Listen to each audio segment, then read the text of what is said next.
কি রে পচা, একা একা দাঁড়িয়েছিস? ওরা সব কোথায়? আরে পল্টু, কেমন আছিস? আর ওরা ওরা তো সব ঘুরতে গেছে। আমাকেও বলেছিল কিন্তু আমি যাইনি। যাসনি, ভালো করেছিস। তুই আর আমি এক জায়গায় যাবো। যাবি? কোথায় যাবি? ভূত দেখতে যাব। ধ্যাত, আরে আর কি মারিস না, বল না কোথায় যাবি? আরে সত্যি রে, ভূত দেখতে যাবো। ভূত দেখতে যাবি? তোকে তোর নামের সাথে একদম ভালো লাগছে। আর আমরা তো আসল ভূত দেখতে যাচ্ছি না, মানুষ ভূত দেখতে যাচ্ছি। তুই তো এমনিতেই ভয় পেয়ে যাচ্ছিস। হ্যাঁ, তো ভয় পাবো না? তুই এমন করে বললি মনে হলো তো আসল ভূত দেখতে যাচ্ছি। এই পৃথিবীতে কোনো আসল ভূত নেই, বুঝলি? আচ্ছা আচ্ছা, ওইসব ছাড়, এবার বল যাবি কি না? আর এমনিতেও ওখানে তো আসল ভূত থাকবে না, নকল ভূত থাকবে। যা মজা হবে না, হেব্বি মজা হয়, জানিস তো।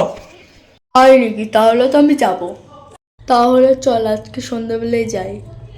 এ, তাই নাকি? না না, সন্ধ্যাবেলা যেতে নেই, যেতে হয় রাত 11:30 পর। আর ওখানে সন্ধ্যাবেলায় গেলে অত লোকের মাঝখানে আমরা কোনো ভূতকে ভয় পাবো না। আর রাত 11:30 দিকে গেলে 3-4 জন লোকের মাঝখানে আমরা ভূতকে এত ভয় পাবো, আর তোকে কি বলবো, এনজয়ফুল নাইট হয়ে যাবে রে। তাহলে তুই কি যাবি কি না? তাহলে তোকে যেতে হবে না। যদি না বলিস তাহলে আমি চলে যাবো। আমার তো মজাই মজা। তাই নাকি? তাহলে রাতেই চ। হ্যাঁ হ্যাঁ, ঠিক আছে, তাহলে তোকে নিয়ে যাবো। আরেকটা কথা, আমাকে না রাত্রিবেলায় তুই আমার বাড়ি থেকে নিতে যাস, ঠিক আছে? আচ্ছা ঠিক আছে, তুই রেডি হয়ে থাকবি, আমি রাত্রিবেলা গিয়ে তোকে নিয়ে চলে আসবো, ওকে? ওখানে কিন্তু কোনো প্যান্ডেল করেনি, একটা জঙ্গলের মধ্যে হচ্ছে। তাহলে আজ রাত 11:30 দিকে আমরা যাচ্ছি পশ্চিমবঙ্গের কালী পুজো ভূত চতুর্দশী প্যান্ডেল দেখতে, ঠিক আছে? অন্ধকার রাস্তা, ঘন জঙ্গলের মধ্যে দিয়ে আমরা হেঁটে যাচ্ছি। আচ্ছা, তখনই যদি একটা ভূত তোর সামনে এসে যায়, বা আমার পেছন দিয়ে আমার গলা কেটে ফেলে দেয়, তখন তাহলে কি হবে আমাদের? এত ভাট বকিস না, এখন বাড়ি যা, রাত্রিবেলা তো আবার যেতেই হবে।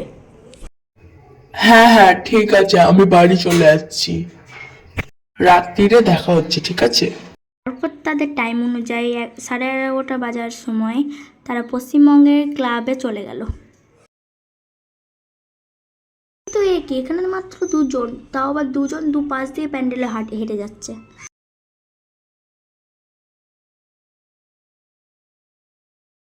মণ্ডপ যারা যারা বানিয়েছিল তাদের মধ্যে একটা সদস্যও ছিল না। ভালো করে দেখে মনে হলো যে স্টেজে দুজন সিকিউরিটি গার্ড বসে আছে। পল্টু, আমাদের এত রাতে আসাটা উচিত হয়নি রে। কেন উচিত হয়নি? ভূতের ভয় পাওয়ার জন্যই তো এসেছিলাম। চুপচাপ চল, বেশি না বকে। তারপর তারা যেতে শুরু করলো ভেতরে।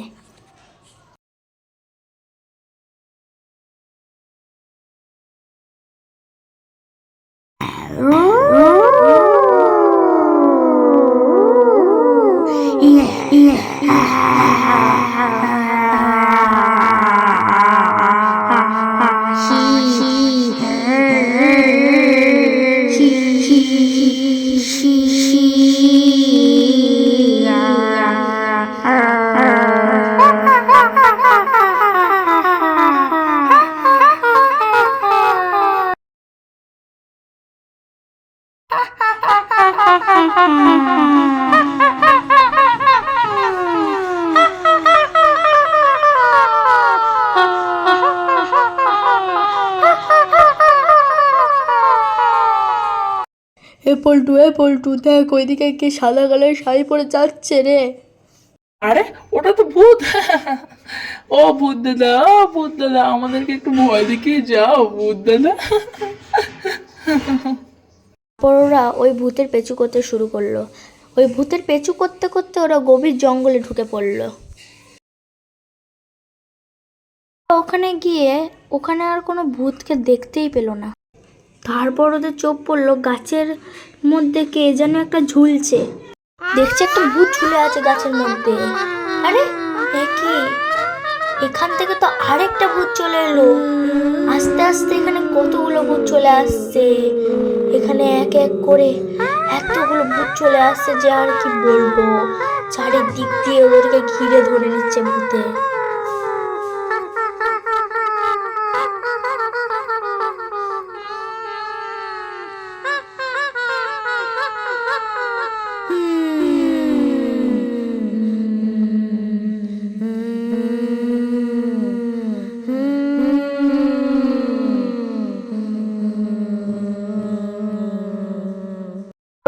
ভাবছিল যে এগুলো কোনো ভূত না, এগুলো হচ্ছে মানুষ, ওরা অভিনয় করছে।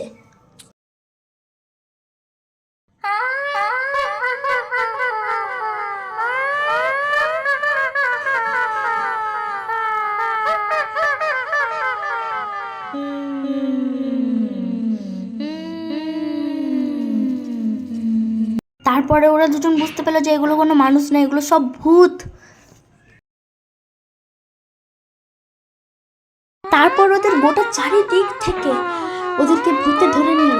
তারপর ওরা বুঝতে পেল যে ওরা ভুল ঠিকানায় চলে এসেছে। ওরা বুঝতে পারছে না যে এবার কি করবে। কেউ আবার কোনো ভূত আবার ওদের সামনে আসছে, কোনো ভূত আবার ওদের পেছনে চলে যাচ্ছে, এরকম হচ্ছে। বাচ্চা বাচ্চা, এগুলো তো কোনো মানুষ না রে, এগুলো তো সব ভূত। তাড়াতাড়ি পালা এখান থেকে, তাড়াতাড়ি পালা, নাহলে আমাদের কাছে আর কোনো ঘর নেই। ভাবলো যে আজ রাতে ওদের আর কোনো রেহাই নেই, কেন কি আজ ভূত চতুর্দশী রাত। তাই ওরা কিছু না ভেবে ওরা দৌড়াতে আরম্ভ করে দিল।